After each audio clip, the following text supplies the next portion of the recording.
This broadcast from the Matrix Midwest Studios is brought to you by New Ground International. It's time to plan, design, and build your future. Start today at newground.com.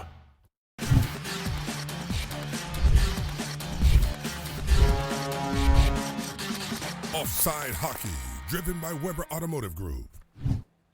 Welcome into Offside Hockey. I'm Amy Mark Scores. That is Chris Kerber on the road with your St. Louis Blues, because tonight's show, Kerbs, is an aperitif of sorts for the game as the Blues face off against the Capitals. An aperitif, a little appetizer. Okay.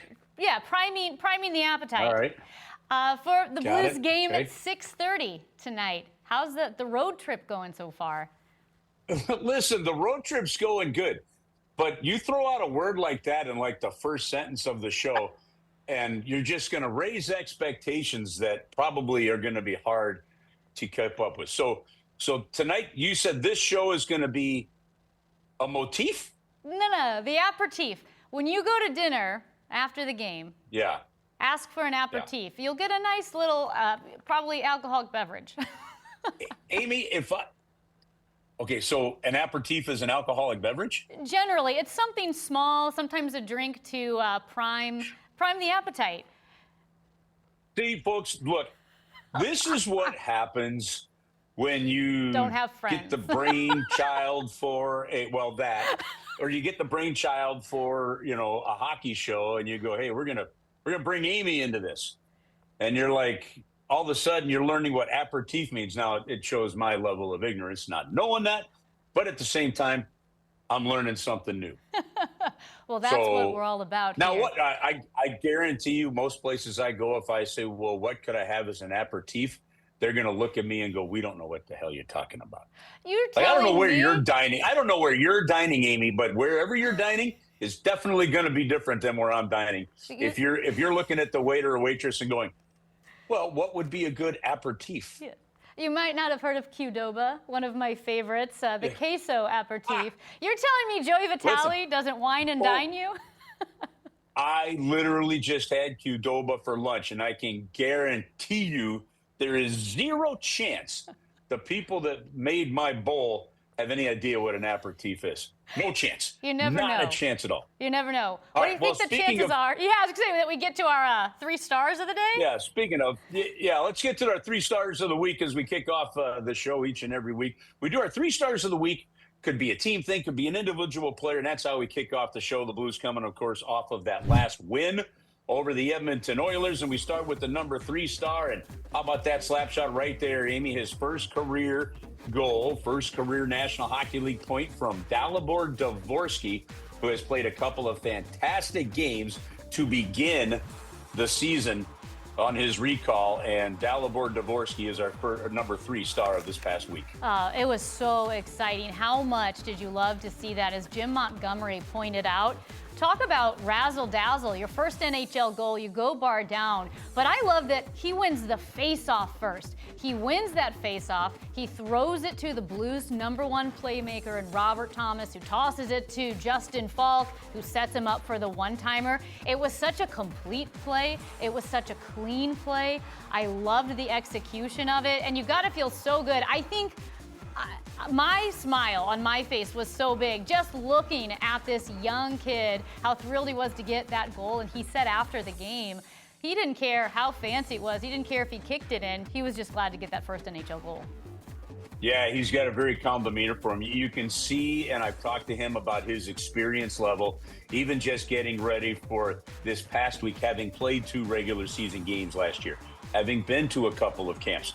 But like Jim Montgomery, they're excited about the high-level skill of this. And apparently, twice at the morning skate today, they were down low with a 3-on-2 or a 4-on-3. And he put a couple of backhanders right along the goal line, and then he lifted them up, put them in the bar. And as Monty said, he whispered to himself, holy cow, this kid's has some hands. But he's willing to go in and battle for the puck. He's willing to go use it. And one of the things you're seeing now is with some of that comfort, with some of that confidence, you're seeing the hockey instincts take over. And it takes so. No matter how much a coach, a general manager, a mentor tells you, Once he's getting into it, then he gets comfortable, then the instincts can take over, and this guy's got a lot of instincts. So a great listening. Look, he's been fantastic on the faceoffs, and he has done exactly what you want a young man to do when they get it called up. You want him to push somebody out. And for right now, he's pushed somebody out of the lineup, and tonight we're going to see Nathan Walker in the lineup, Matthew Joseph out, because they've got to find room for what they've seen from Dvorsky. And man, from a skill standpoint, if he can stick, that's going to be pretty doggone good. All right, the number 2 star of the week, Amy, we got to go to the overall team defense here. We absolutely knew that you're going to have to play the ultimate team game if you're going to keep Draisaitl and McDavid off the score sheet. Now, the crazy thing is they keep McDavid to just 2 assists, and they go, hey, we did a pretty good job. But how about this nugget? In over 780 games that Draisaitl and McDavid have played together, that is the first time that both of them have been held without a shot on goal in the same game. What a crazy nugget, and how big is that helped the Blues to that victory? Yeah, that's insane. You know who also I believe was without a shot on goal? Ryan Nugent-Hopkins. I think he didn't have a shot on goal either, which is crazy and a very rare occurrence. And, you know, you bring up that defense, and Jim Montgomery said he really liked the pairing of Broberg and Parayko. And we saw at the beginning of the season, it was Fowler with Parayko, how well they had played together. But Broberg has stepped into that role, and as they were watching video of the Edmonton Oilers, specifically of Connor McDavid before the game, Jim Montgomery said, that's our MDM. That's our most dangerous man. In this case, he put a W after it, the most dangerous man in the world, meaning Connor McDavid. And Broberg was locked in. He was ready for that challenge. And I am so excited about the upside of this guy. You've got this young defenseman who is excited to take on the best players in the world, but he's also got a pretty high offensive upside. We've seen what he can do, and a strong showing by number 6. 55, 72, 75. Then you throw in all the forwards that did a great job. The back pressure was fantastic. It really was a team effort to make sure that they did what they did. But pretty amazing stat when you hold those guys without a shot on goal. All right, first star of the week. This one's actually pretty easy. Number 18 was back in the lineup, and you saw it. You saw it in his faceoffs. You saw it in the plays he made. He was excellent in defending McDavid. He went head-to-head with him throughout most of the game. He got a goal. He got an assist. That is the way a number 1 center can impact the game. Robert Thomas impacted that game against the Edmonton Oilers the way we saw Ryan O'Reilly impact many, many games in his 5 years as a Blue. You are looking at truly one of the guys that's becoming one of the top 10 centermen in the National Hockey League. Yeah, it was such a marked difference. I guess this sounds negative, but remember, this is your brain. This is your brain on drugs. Like the Blues with Robert Thomas, like they're sizzling. They're the eggs sizzling in the pan. He's such a driver. He's such a playmaker. Plus, you miss a couple of games with injury, and they say, all right, Robert Thomas, welcome back. You're matched up with Connor McDavid. Also, Leon Draisaitl's probably going to join him on a few of those shifts. That tends to happen, especially when the Oilers need a little bit of offensive production. Yep. So to see Robert Thomas back and the difference he makes on this team, it's really marked. And you're right, he's an outstanding, could he be the first Blues centerman in over 30 years to score 100 points? I think he's got the ability. He's going to need better production from his wingers. He's going to need more reliability from his wingers. But if he does have that, and they keep telling Jimmy Snuggerud, we're going to talk about this later in the show, they keep telling Jimmy Snuggerud, whose passing is actually quite fantastic, remember, you are the shooter on that line. Make sure you're going out there and you are shooting the puck. You don't have to pass it back. So if that happens, yeah, there's no doubt Robert Thomas can get there. All right, when we come back, Joe Vitale's on the trip here. I'm coming at you from Washington. Amy's in our studio in St. Louis. We sit down, we talk with Joe Vitale about what's going on with the team. We did that at the morning skate. More to come on Offside Hockey.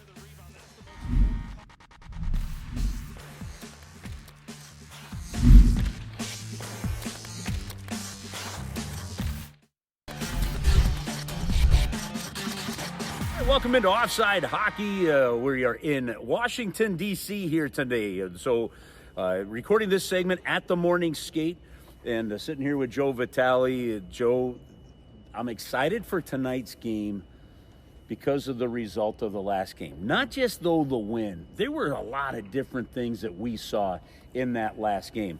But where I want to go with you is you had some conversations with Braden Shen, with some other guys on this team, and they talked to you about what was building into what we saw in that last game against the Edmonton Oilers. What do they mean when they say we're building towards something? Yeah, I think that, we're in a world where you get hung up on results. Fans get hung up on results, scouts, general managers. Players, of course, they care about results, but they care about the process. And they know that over time, especially veteran players like Braden Shen, over time, the results will come. So you have to continue to focus in on the process and not get overwhelmed by not seeing results. And that's what he was talking about. Braden, Bernie, and I were all kind of having a little discussion before the last morning skate. And, he brought up the fact that, with the 140 attempts to the net over the last two, Vancouver and Columbus, they're not getting the results maybe offensively. But things are starting to come. You're starting to get those looks. Defensively, they really started to tighten it up. From the beginning of the year to where they are now, everything is pretty much closed off to the point where Connor McDavid, Leon Draisaitl, and Nugent Hopkins all combined for 0 shots on net, which that's phenomenal. Has never happened. Something like 780-something games or something like that together, and that's the first time that they've been held without a shot on goal in the same game. So that's an analytic number to back up where the tightening of the defense has gotten. And all of a sudden now you start to get the results.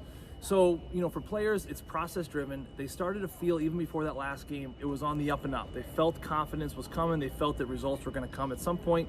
But, Kerbs, that last game, it was about a lot of the character of what we see in this group. Because it's hard for teams to be playing a certain way and not get the results. And all of a sudden, right, you stick with it, you stick with it, you stick with it. In that game, right, it wasn't easy. They're down 2-0 against the Edmonton Oilers. Once again, I think I even said on the broadcast, we're going to learn a lot about the character makeup of this group because now they're still not getting results, and now they're down 2-0. And what happened? 3 unanswered goals. They get 2 points there in St. Louis. So you really start to see the roots of this team, and you start to see the leadership of this team, and it was great to see it come to fruition.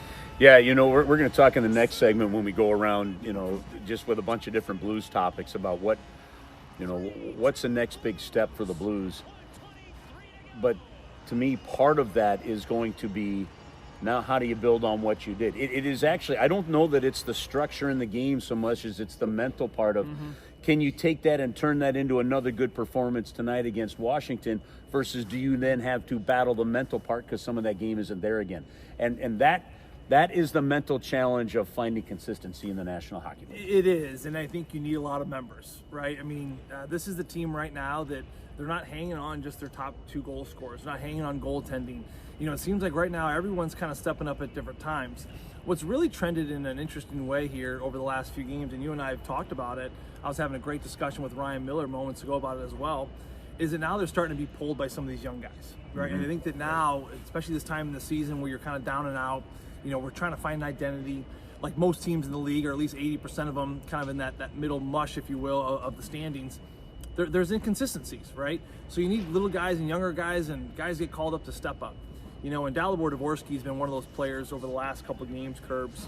To me, it's really a mental shift, and Ryan Miller backed it up. Physically, it's always been there. He's always had the skating ability, the shooting ability, but really it's kind of that mental tenacity he's brought to the game. His ability to play with pace has really kind of turned things over. And then what happens, all of a sudden you get a goal, then you get a couple points, and then you start to build. Another one for me is Jimmy Snuggerud, and we start to see his playmaking ability. We start to see what he's starting to do on that top line. It's quite an anomaly, actually, when you think about Jimmy Snuggerud and the way he came from college hockey to now where he's playing and the impact he's making in the National Hockey League. I think it was a huge surprise for people that when he went from the University of Minnesota to jump right into that Winnipeg series and have that much of an impact. It's hard. It's hard for a college player with the schedule they have, only playing 2 games on a weekend, to jump into pro hockey at the pace and the speed that NHL provides, and for a player to have such an impact right away. Usually it takes college players, Kerbs, as we've seen, 3-4 years in the minors before they eventually you were out one. that speed. I was like, one in all of them. honesty, you were one. I'm not hard. taking a shot. No, it's you hard. lived the reality. It's hard. It's hard to go from college and being a kid where you're the big guy on campus to all of a sudden jump into pro hockey, and then you got to be, put on the shoulders of being on that top line to produce. And he has done it, you know what I mean? It's quite amazing, and there's not a lot of college hockey players that can come up and do that. So I say that big picture because they're getting contributions in different ways right now. But to me, over these last 3 games, the big one that's really stood out is some of these young players. Yeah, you know what, though? But one player that I want to talk about for a moment is Old Faithful. It's Oscar Sundqvist. Mm-hmm. You know, he was such an important part of that championship run, and then a couple years after, when he was traded to Detroit, you really felt his loss. And it wasn't just on the ice, it was in the room, it was just around. But then you really did see it on the ice as things went along. They brought him back, and you saw again what he did. When Jim Montgomery talks about him being one of his binky players, you know, and what he's done, we're seeing some of his best passing we've ever seen from him this year. You've seen him play center on the 4th line, wing on a 1 line, wing on a 2nd line, all over the ice again. He's back to really impacting this hockey team when he's on the ice. And, you know, even, look, we can talk as much about young players as we want. You can still be effective as a 30-something-year-old in the National Hockey League, and Oscar Sundqvist is doing that. He is, yeah, and he's one of our favorite players and favorite Blues of all time because of that personality. And the other thing is, it's just the way he plays, you know. And there goes the light. There goes the light. So they're about rocking. Testing lights. This is called the mood vibe of offside hockey. They're back. I actually thought we looked better with the lights off, but anyway. With Oscar, you know, it is interesting. You know, he's a player that, you know, I'll never forget being on that flight. It was the deadline day. Yeah. You know, going back, was that 4 or 5 years ago now? Yeah. You know, we're taking off. I forget what city we were going to, but we were literally leaving on the flight out of St. Louis. Everybody's on the plane. Everyone's on because the plane. The trade that for the fans that don't know, sorry to interrupt you, No, you're but good. for the fans that don't know, the Blues typically leave 1:30 the day before a game. The trade deadline, you know, is right around there on a regular basis. Yeah, and we were just leaving. Yeah. And so the plane is full, and everyone's on pins and needles because, you know, there was talks about maybe some trades happening, but no one was traded up to that point. And we're right about to take off, and all of a sudden you feel like everything just stalled. Yeah. A couple members come to the back, and then you look in the back of the plane, Kerbs, and you and me were looking back, and we see players hugging people. And we're like, oh, God, who Do you remember when that happened? Like, it was Colton Parayko that actually started putting a shirt on. And we're thinking, did they trade Parayko? Yeah. At that moment. Well, you didn't know. And then you didn't know. And in the end, it was the trade of Sundqvist and Wallman to Detroit. Exactly. And I remember looking, Darren Pang was sitting right next to me, and then we were looking back thinking, oh my God, who is it? And Panger knew, you know, Panger's really, really tight with Steve Yzerman, and he goes, it's our boy Sonny. And I'm like, no. And it was an emotional one, but I only say that because it really tore a huge piece of that team apart. I mean, that was such a grounded, special place on all those players' hearts, and the city's heart was number 70 Oscar Sundqvist, and not just because of the Stanley Cup championship and what that 4th line did with soon-to-be general manager Alexander Steen, and also was a Barbashev on that line too. But, you know, I think it's just his personality, what he brings to the game, the consistency of it all. You know, I love his game because, you know, Kerbs, the game of hockey was built on this foundation of work ethic and doing everything for the guy next to you. That's what makes this game special. And when you do those things, you're going to have success in the league. Now, as this league continues to trend, and young players and studs and the Zegerases come up, and everyone's got a skills coach now, and everyone's doing the Instagram highlights, you know, there's a special place in a lot of hockey people's hearts for people like Oscar, because he plays the game the way it was played 50, 60 years ago, and he's still playing it today, and guess what? He's still having success in it too. So that's what makes it amazing. And he does it all with a big smile on his face. Of course, one of the greatest smiles in the National Hockey League.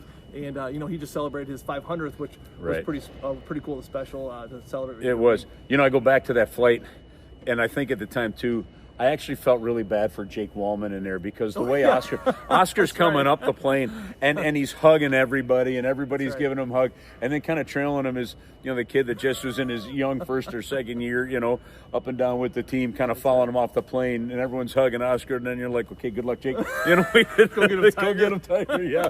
You know, thanks for the good. So, anyhow, all right, so does Oscar have a big game tonight in Washington? Who knows? You know, one of the things that is going to be wild to keep in mind, we just saw Connor McDavid hit a milestone against the Blues. Alex Ovechkin, he's sitting on goal number 899. We'll see if he ends up with 900 tonight. Jordan Binnington's been really good against him. He's only allowed 3 goals on 40-plus shot attempts against Alex Ovechkin. We'll see what happens there. All right, we'll come back with more. We're going around some other Blues topics on Offside Hockey in a moment.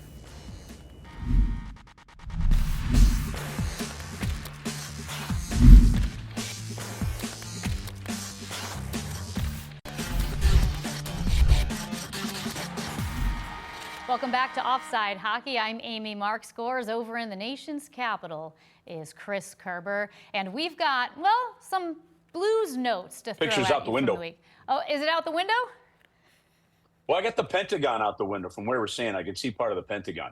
That's pretty. And I took I took the Metro today from right outside the hotel. I took that straight over to Capital One Arena. So and then I walked instead of coming back on the team bus, I took a little walk down the mall, and I normally would go into the Air and Space Museum for about an hour or so, but that's obviously closed down for right now. So then I Metroed it back. Look at you. You feel extra patriotic. Yeah. I feel extra patriotic. Well, let's get to our top 5 Blues notes of the week. All right. What's number what? You throw it to number 1. Okay. The question is, do you need a franchise player, Kerbs, to win the Stanley Cup? Now, we know that Blues GM Doug Armstrong has said the Blues they don't have that McDavid or Draisaitl, but they've got a lot of guys who would absolutely kill it on the second line. That's great, but do you need a franchise player if you expect to raise Lord Stanley's Cup? I think my first question to you, Amy, would be, how are you defining a franchise player? Is a Ryan O'Reilly a franchise player? Is Jordan Binnington a franchise player? Is Matthew Tkachuk a franchise player? If you need the absolute best player in the league to win a Stanley Cup, the answer is obviously no. Otherwise, Edmonton would have done it by now. Yeah, and I think that's when people look at franchise players, a lot of time they're looking at that offensive side. They're looking at a Tkachuk, they're looking at a Barkov, a Rantanen, a Kucherov. You name off all these guys who are on that forward line, but when the Blues won in 2019, would it be Ryan O'Reilly, or would you throw it more on an Alex Pietrangelo and a Jordan Binnington? I throw it on all 3 of them. So I actually believe that, yes, they have a franchise player in their goaltender, who tonight in Washington is going to tie Mike Liut for the most games played as a goaltender for the St. Louis Blues organization. I believe they've got a top 2 defenseman with Alex Pietrangelo. Is he a Cale Makar, dynamic offensive? No, but can he help control a game? We just saw him do just that. So I believe you have that. And yes, I believe Robert Thomas is going to start moving into that realm. Remember when the Blues acquired Ryan O'Reilly, as from that in that trade, look at the age of 28. Robert Thomas still has a couple years just to get to there. So I believe Robert Thomas is going to get there. Now, I don't think that maybe in Snuggerud he's got one of those wingers. We'll have to see. We'll have to see if Buchnevich's production comes back, or is kind of what we're seeing, what we're going to see. We don't know that. But I do believe that from a franchise player standpoint, yes, do you need a Matthew Tkachuk like Florida's had? Yeah, you do. Do you need an Ovechkin and a Karlsson, like Washington had in a Backstrom? Yes, you do. Do you need an O'Reilly? Do you need a Pietrangelo? Yeah, you do. So how you define franchise player there, that tells me one thing. But in the end, you need enough players that are great. Like you're not gonna define an Alexander Steen and an Ivan Barbashev as a McDavid type or a Tkachuk type, but you're going to absolutely have to have them for a Stanley Cup championship. Another thing you need to see success on the ice are big saves in critical moments. And the Blues, I feel like, finally have seen that. A huge breakaway save by Joel Hofer, and then Jordan Binnington with a strong performance against the Oilers. That can impact a team. So I talked to Justin Falk at the beginning of the season about this. And when he talked about Jordan Binnington, he said, that when he's on his game, you can see where he kind of reaches out and he grabs the puck. You're going to see a lot of what we absolutely saw when he was playing in that third period against Edmonton.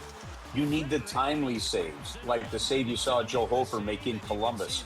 Yeah, you can't make them. At the same time, as Jim Montgomery referenced, first 8 games of the year, we left our goaltenders out to dry. When we don't leave our goaltenders out to dry, look how good they can be. And I think that tells you a lot. Yeah, it does. I was going back to, reminded me of 2012 with Jonathan Quick, what he did for the LA Kings, and in fact, a pivotal moment for this series, and I know this is going back forever, but was in that Western Conference semifinals game against the St. Louis Blues. The Kings went on to sweep the Blues, but Quick in the first minute of that series made a critical save against Alexander Steen and then Andy McDonald with the rebound, a couple of them. And if you go back and talk to that team, they said the confidence even a moment like that gave them allowed them to play their best leading into that series. Speaking of critical players as well, the young guns are getting some ice time, Kerbs. Dalibor Dvorsky and Jimmy Snuggerud are making a big impact on this team. They were in that top unit, that top power play unit, got a power play goal. Yeah, and as you saw with the way Joe was just diagramming that one during the broadcast, it was a play where Robert Thomas circles around with it. They find Jimmy Snuggerud. Snuggerud gets to it and finds Broberg. These young guys are bringing some energy. In chatting with Colton Parayko, he said, one of the things about Snuggerud, he goes, I sent him a pass that was so hot, he shouldn't have caught it. He caught it clean on his backhand. I thought, whoa, you've got a player here. They're getting production from these guys, and it's making a big difference. And they're being able to rely on it. But, Amy, I'm going to tell you right now, the one thing that's endearing them to their teammates right now is, and Jim Montgomery mentioned this when he was talking to the TNT broadcasters who have the national TV game tonight. He said, Jimmy Snuggerud is a way underrated defensive player for where he already is right now. He's still got a lot to learn about being in the National Hockey League, but his defense is way underrated. When they see Snuggerud's willingness to work back and back check and dig pucks out of the corner, when they see Dvorsky willing to go win puck battles, when you've got some that maybe don't go in the same way, that stands out, and these guys love it. It's like the Jake Neighbors work ethic is one of the things, along with his personality, that has endeared him. So, yeah, the young guys are making a big impact. And, Amy, they have to make a big impact. That's what this transition was all about. And so if they're going to do something, those young studs are going to have to become more of the face. Oh, yeah. Well, the enthusiasm of youth is infectious. I love to see it. I felt like all of Enterprise felt it. Enterprise Center exploded when Dvorsky scored.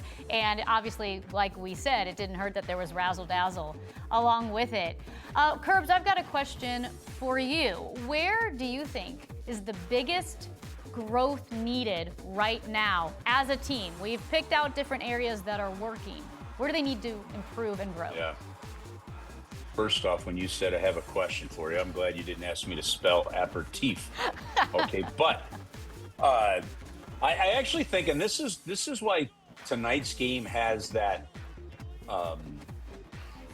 It's the next game up feel. The thing is, every game feels so critically important in the NHL these days, even more so because they had such a brutal month of October from a win standpoint. But to me, it's the next real step is, where is this team mentally? And are they building to where they were last year, where there was a belief every time that they came to the rink that they were going to win the game? There was a belief in a game, when something didn't go your way, it didn't shatter the confidence on the bench. It didn't make it quiet. If you watched any of that New York Rangers game last night with Brendan Burke and Darren Pang on the call, and the way they were just hammering the New York Rangers, the quiet bench, no fight in their game, no bite to their play.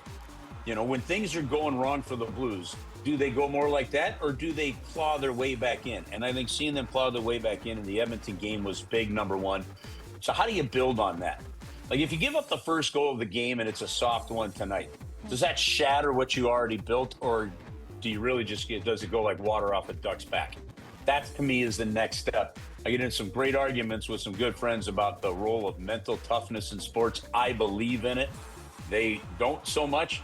But there's no doubt in my mind that over the first 13 games, this team needed some mental toughening up, and we'll see it, because if that consistency gets there, that's when you start to see that confidence build on top of it. Kerbs, let's wrap things up with a chat about Philip Broberg and how dynamic he has been on the blue line, playing with Colton Parayko now. It looks like nothing but upside from this guy. Amy, you touched on him when we were talking about the team defense in the 3-star segment. He caught that pass that led to this wraparound goal from Oscar Sundqvist, but they gave it to him in stride. And then he had the sense to realize that he had the goaltender, absolutely beat if he could get that puck to the net. You look at the way he defended against McDavid, and the coach said, I could tell during the meetings how focused he was. He got in Connor's road. He had to break up about 7 to 10 plays of Connor McDavid just a game ago. And then he's still able to jump up in the play. Like, to me, it's those kind of plays from Philip Broberg that make him special, that are going to be good. And the reality is, Amy, if we see this from a young defenseman more and more, you're looking at a guy that could end up with that 55, 65, 70-point type season. No doubt in my mind about it. Maybe a Norris Trophy in the future. Yeah, you know what? That's a topic for another show. I want to see the leading point getter for defensemen being given the Bobby Orr Award. Yep. Or a subsequently named award. And then that would actually free up the voters to vote for the Norris Trophy, which is the actual best defenseman. Yeah. Right? That's a good discussion. I have a hard time. It's easy. Erik Karlsson gets the Bobby Orr Award with 100-something points, right? And then an actual defenseman gets the Norris Trophy. That's the way that should go. Well, coming up, we're going to go around the NHL because Connor McDavid is mad about something, and it's not just the Blues defense.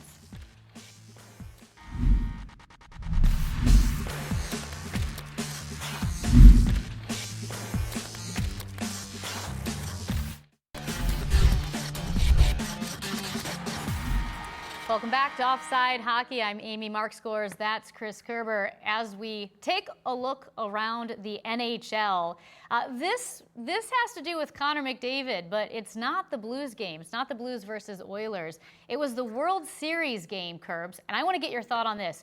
During an Edmonton Oilers game, on the Jumbotron, they were playing World Series Game 7. The Dodgers and the Blue Jays, makes sense. It's a Canadian team.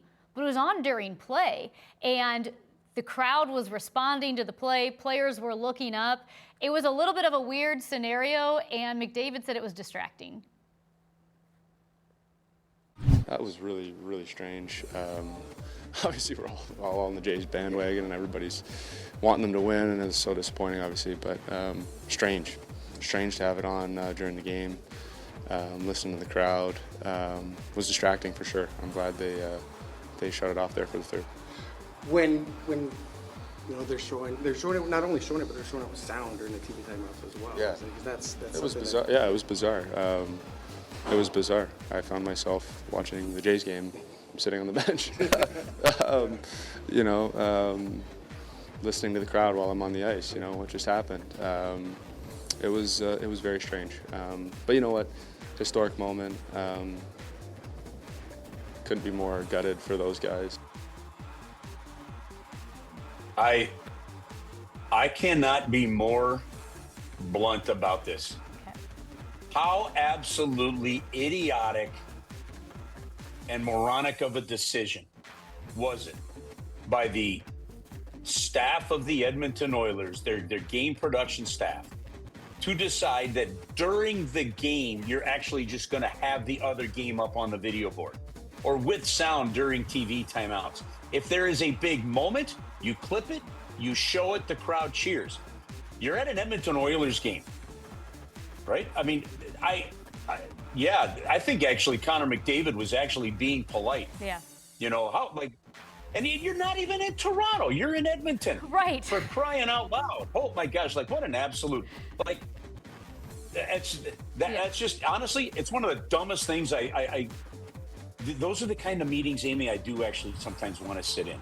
Yep. And I want to just look at, you want to sit in, you don't have to say anything. Just, you sit in the recap meeting and you go, well, let me hear what you were thinking. Who thought that this would be a good idea? And it is quite distracting, but that one's a wild one for me that they did that. Yeah, no, the fans, they chose to be at that game for a reason. Meanwhile, Matthew Schaefer is tearing it up on the ice, but he's taking a beating. And Patrick Waugh was asked, how is Schaefer standing up to tough play from Islanders' opponents? How do you think Matthew stands up to that? I mean, he was sort of in the middle of the fray. Well, eventually he's going to have the same protection that the star players, isn't it? Mm-hmm. How long does that take to happen in your experience? I hope not too long. Amy, I am loving some of the bluntness of Patrick Waugh in this current head coaching stint. Number two, I'm loving the fact that it is not Lou Lamoriello in charge of the New York Islanders anymore, so there's personality of Schaefer being able to be seen by the league, and there's some openness, which is great. But number three, like I have mentioned a couple times, there were some missed calls in that last game that the Blues had, right? And I flat out said it. If you're Jimmy Snuggerud in game number, 15 of your NHL career, you're not getting that call. You got to work through it, right? And there's something wrong with that. And what Patrick Waugh is basically saying that. He's saying, well, and he did it without getting himself into trouble. Eventually, he'll get the calls that the star players get. That is a Hall of Famer telling you that there is leeway, whether intentional or not, given to star players in the National Hockey League. And if you're a young player, you rarely get the benefit of the doubt. Meanwhile, speaking of veteran players, let's go to Gabriel Landeskog and what he's up to with the Colorado Avalanche. Man, you know what, Amy? Like, it's such a shame that the Avalanche are owned by Stan Kroenke, from a St. Louis standpoint, because honestly, I love rooting for this guy. I really do. The time away from the rink, a couple years away from the rink to come back to play in the playoffs like he did, he felt his team last night was flat against the Tampa Bay Lightning. They were trailing in the game. He ends up in that fight. He fueled a comeback. Colorado wins it. His post-game interview was just outstanding. His post-game interview, you could tell he's like, no, we've had a great start, but there is so much to our game we haven't even gotten to yet. They should be scared because Colorado, once again, is playing like the best team in the West. And they're doing that with, obviously with Landeskog back as their captain. And to me, he is one of those great leaders in the game you can root for. Unfortunately, to see him have success, you see Colorado have success. So you get torn on there. But Gabriel Landeskog is definitely back as a captain in the National Hockey League, and that's good for everybody. Catch-22 there. Meanwhile, I was laughing out loud with this post-game interview between Paul Bissonnette and Brandon Hagel. I want to go back to your power play goal. That's your first power play goal in 118 games. How are you still on the power play? Yeah, I couldn't agree more, Biz. I'm not too sure, honestly. That's probably why I'm sitting on the second unit for a bit here this year. But no, I mean, it is what it is. Kind of embarrassing. I played 90% on the first unit with Nikita Kucherov last year and couldn't find one. So, Kerbs, you have to be, only a former player can ask that question, right? Could you imagine if you or I or some other, just a media personality walked up and asked that question? Yeah, and you expect that. That was some great work during the TNT post-game work after Tampa's game there. But it's fun to see personalities, isn't it? I mean, that is part of the game, and we get to see more and more of them. So I like it. All right, you also like the villain of the week, and I don't know which guy's the villain. Well, actually, I feel like I have my own personal opinion here, but Evgeny Malkin versus Logan Stanley. Nope, it's not Malkin. I'm going to tell you what. Logan Stanley took a chop at him. Malkin swung it right back. I don't have a problem with this. Now, I think it's a problem that I don't know. I don't remember if the league did anything about this with Evgeny Malkin, right? I think he got a $5,000 fine, yeah. Yeah, I honestly think with as hard as he came down on it, probably warrant suspension level stuff. But again, we just talked about how stars are treated, right? Stanley's not going to get treated the same way that Malkin's treated. But, hey, I love it. Need more nastiness. You're going to cross-check Malkin, expect it. And if you didn't expect it, shame on you. And the Dallas Stars are hosting the 2027 Stadium Series game. You like it, Kerbs? I love it. I love it. We're going to see how many people can be packed into that stadium for 2027. It'll be great.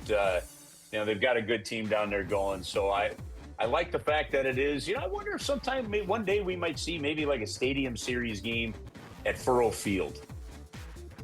Something like that right in the middle of the state would be kind of cool. But that's a good one for the Dallas Stars. I'm okay with that one. We can pack Jerry's place with ice for that one. I think we can. Laughing, they got me fixing my hair over there. At any rate, we're going to go to the World Wide Web for some Digital Blues. The team over there, the digital team does a great job, so we'll check in on it.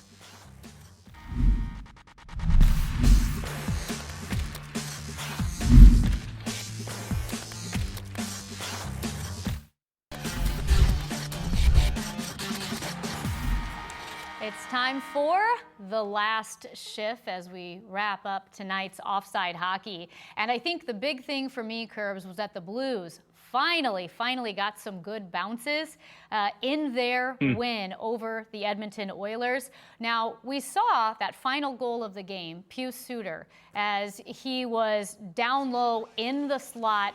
He banged in that rebound. Want to point out, too, he's got to have good timing because you and Joey Vitale mentioned that he's not a huge guy. He can't plant himself in the slot like a Toropchenko or Jake Neighbors, so the timing's got to be great. He can be Johnny on the spot.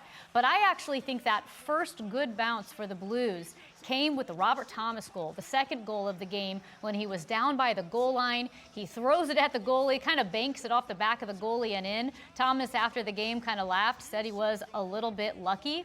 And I'm glad the Blues got their first good bounces, but they did it because they created the opportunity to have a good bounce. You can't have a good bounce if you're not in position, if you're not in the offensive zone. And every time you make a mistake, you have a sloppy breakout pass, you have a turnover in the neutral zone. You don't clear the puck from your defensive zone when you have a chance to do so. That's when you create opportunities for a bad bounce.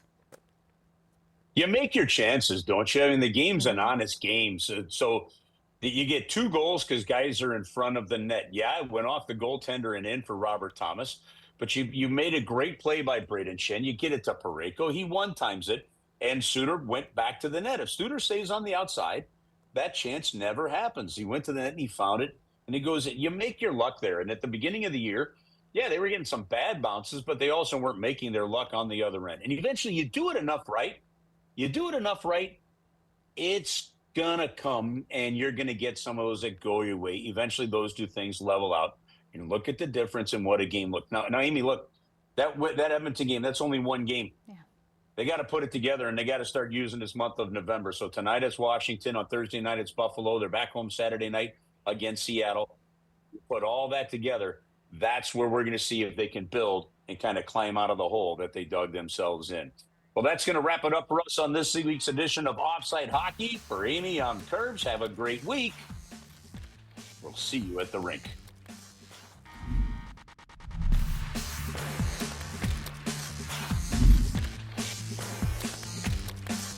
Offside Hockey, driven by Weber Automotive Group. This broadcast from the Matrix Midwest Studios is brought to you by New Ground International. It's time to plan, design, and build your future. Start today at newground.com.